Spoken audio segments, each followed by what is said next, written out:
꺼낸 영수증들이 햇빛에 반짝였습니다. 이 영수증들은 10년 결혼 생활의 종말을 고하는 저의 승전보였죠. 그때 거실이 시어머니의 다급한 고함으로 진동했습니다. 은행에서 독촉 전화가 쏟아진 모양이었습니다. 지수야, 너 지금 어디니?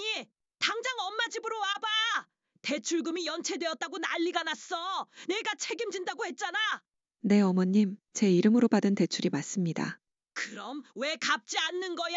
너 지금 우리 집 담보로 잡힌 거 모르니? 너희 신랑 사업까지 다 망치려고 작정했어? 저는 더 이상 갚을 의무가 없어서요. 그리고 담보로 잡힌 것은 어머님 명의의 빌라였죠. 저는 그 담보를 풀기 위해 필요한 서류를 처리했을 뿐입니다. 뭐? 그게 무슨 말이야? 당장 이혼해. 네, 이혼 소송 서류는 곧 어머님 아드님께 도착할 겁니다. 시어머니의 절규가 귓가를 스쳤지만 제 마음은 바닷속처럼 고요했습니다. 궁금하시죠?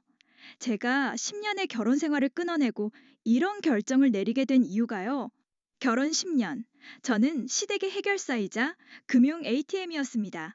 대기업에서 번 제 월급은 시어머니의 사촌들의 사업 자금이나 남편의 투자금을 메우는 돈이었을 뿐 제 미래를 위한 돈은 단 한 푼도 없었습니다. 시어머니는 저를 볼 때마다 우리 지수는 똑똑해서 뭐든 척척 해결한다고 칭찬했지만 그건 제가 능력 있는 돈줄이라는 뜻과 다르지 않았죠. 가장 끔찍했던 건 3년 전. 시어머니의 남동생 빚 때문에 시어머니 명의 빌라가 경매 위기에 놓였을 때였습니다. 시어머니는 매일 밤 저를 찾아와 무릎 꿇고 울었습니다. 지수야, 엄마 좀 살려줘. 내 신용이 제일 좋지 않니? 며느리 돌이라는 게 이런 때 하라고 있는 거야. 이 집까지 날아가면 내 시어머니는 길바닥에 놔앉는단다. 남편 준영은 그 옆에서 어떤 말도 하지 못했습니다. 그의 침묵은 제게 내가 희생하는 것이 이 집안의 평화라는 가장 잔인한 압력이었죠. 저는 결국 제 신용을 담보로 억지로 1억 5천만 원의 거액 대출을 받았습니다. 그날 이후 제 삶은 완전히 무너졌습니다. 매달 이자가 빠져나가는 날 저는 잠을 이룰 수 없었습니다. 불면증이 심해져 귓가에는 항상 은행의 벨소리가 환청처럼 울렸고 정수리에는 500원짜리 동전만한 원형 탈모가 생겨났습니다. 하지만 시어머니는 단 한 번도 제게 힘들지 않니라고 묻지 않았습니다. 휴, 이제 살았다. 지수 너 덕분에 우리 집안 체면을 살렸어. 제 고통은 그들의 평화의 대가였습니다. 저는 그저 시댁을 유지하는 도구였을 뿐이었죠. 남편은 제가 이자를 갚느라 힘들어할 때도 제게 당신이 능력이 되니까 엄마가 부탁한 것이라고 했습니다. 저는 그들에게 사랑받는 며느리가 아니라 이용할 수 있는 신용카드였죠.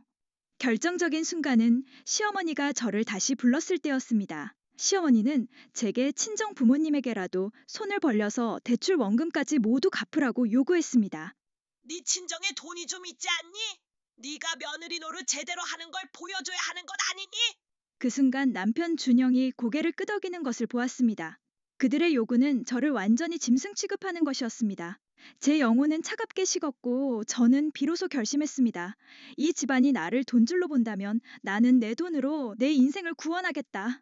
저는 즉시 행동에 들어갔습니다. 시어머니가 제게 빌라 대출 담보용으로 맡겼던 정기 예금 관련 서류와 인감증명서 사본을 찾아냈습니다. 시어머니는 제가 은행 업무에 밝지 않다고 생각해 안심하고 제게 맡겨두었던 겁니다. 저는 밤새도록 변호사와 은행 자료를 뒤졌습니다. 그리고 깨달았습니다. 제가 억지로 낸 이자로 인해 시어머니 명의의 담보예금은 여전히 건재하다는 것을. 저는 그 예금을 담보로 추가 대출을 받는 동시에 해지를 신청했습니다. 그 돈은 오직 저를 위해 쓰기로 했습니다. 10년간 시어머니와 남편의 눈치 때문에 꿈도 꾸지 못했던 것들. 저는 제 모든 희생을 보상하듯 가장 비싼 명품들과 바닷가가 보이는 작은 오피스텔의 계약금까지 주저없이 구매했습니다. 이것은 사치가 아니라 저를 위한 독립자금이자 희생에 대한 정당방위였습니다. 며칠 후 은행에서 시어머니에게 담보예금 해지와 추가 대출 건으로 연락이 갔습니다. 시어머니는 경악하며 저를 거실로 불러냈습니다. 얼굴은 창백했고 눈은 분노로 이글거렸습니다. 윤지수, 내가 감히 내 통장에 손을 대? 너 지금 제정신이야? 이건 절도야. 당장 환원시켜. 우리 엄마 돈을 왜 건드려? 저는 그들의 분노를 온전히 받아들였습니다. 10년간 참고 사귀었던 제 안의 우라가 차오르자 저는 도리어 고요한 미소를 지었습니다. 도둑이라니. 어머님이야말로 제 인생을 도둑질하셨죠. 이 돈은 제가 어머님 빚 막으려고 제 신용을 담보 잡힐 예정 하나잖아. 나한테 어머님께서 제게 보상하겠다며 맡겼던 담보였습니다. 제가 10년 동안 낸 이자를 생각하면 이 정도는 정당한 보상입니다. 내가 이자를 낸 건 당연한 며느리 도리야. 내가 갚아야 할 빚이었어. 저는 탁자 위에 놓인 명품 쇼핑백들과 영수증을 바라보게 했습니다. 제가 갚아야 할 빚이요? 어머님 빚은 저 때문에 생긴 게 아니죠. 그리고 제가 갚아야 할 빚은 제게 강요된 억압적인 삶이었어요. 이 명품들은 제가 10년 동안 당신들의 눈치를 보느라 입고 살았던 제 자존감의 값입니다. 당장 대출 갚아. 안 그러면 이혼이고 뭐고 가만 안 둘 거야. 이미 이혼 소송이 접수되었습니다. 그리고 제가 연체시킨 대출금은 이제 어머님 명의의 빌라 담보를 풀기 위해 쓰였던 만큼 주채무자가 누구인지 두 분이 은행과 상의하셔야 할 겁니다. 저는 더 이상 그 대출의 담보가 아니니까요. 이 악마 같은 년. 정말 이기적이구나. 맞아요. 저는 이제 이기적으로 살 겁니다. 10년 동안 당신들을 위해 살았으니까요. 당신들의 체면, 당신들의 돈, 당신들의 안녕. 이제부터는 오직 윤지수만을 위해 살 거예요. 그날 저는 단 3개의 가방만 들고 오피스텔로 향했습니다. 내가 명품을 구매한 건 사치 때문이 아니었습니다. 저를 위해 돈을 쓰는 행위 자체가 제 삶의 통제권을 되찾는 상징이었죠. 지금 제가 사는 오피스텔은 작지만 창밖으로 보이는 바다가 전부 제 것 같습니다. 햇살이 너무 따뜻하고 아무도 저를 감시하지 않죠. 가장 행복한 순간은 아침입니다.